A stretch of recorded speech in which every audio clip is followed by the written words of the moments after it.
I will carry you along and safely. Yan ang birthday sa'yo, ate. Happy birthday. Ako'y natutuwa kasi nandito rin aking spiritual mother din. Si Ate Lori, siya ang sa akin na dala sa akin sa Panginoon, nag-alaga, nagtsaga sa akin.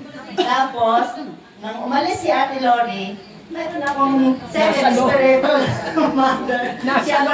Siya ngayon ang nag-groom sa akin.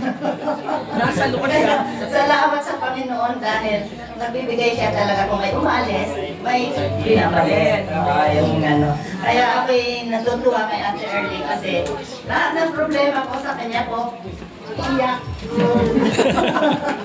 Kaya alam niya yung buhay ko.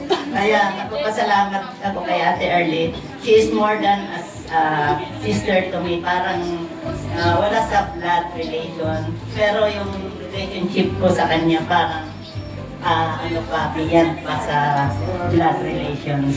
So, ako'y napapasalamat dahil patuloy siyang pagka nawawala kami, nawawala ako, namumulit. Yun ang maganda sa kanya. Talagang pinapalok niya kami. Yung mga tupa niya na nawawala.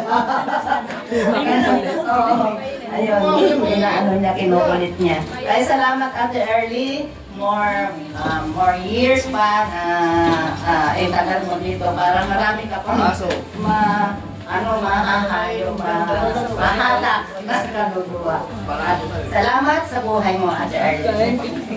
Happy birthday! Pero isang tissue. Wala na ba? Oh. Bakit gabi na ba?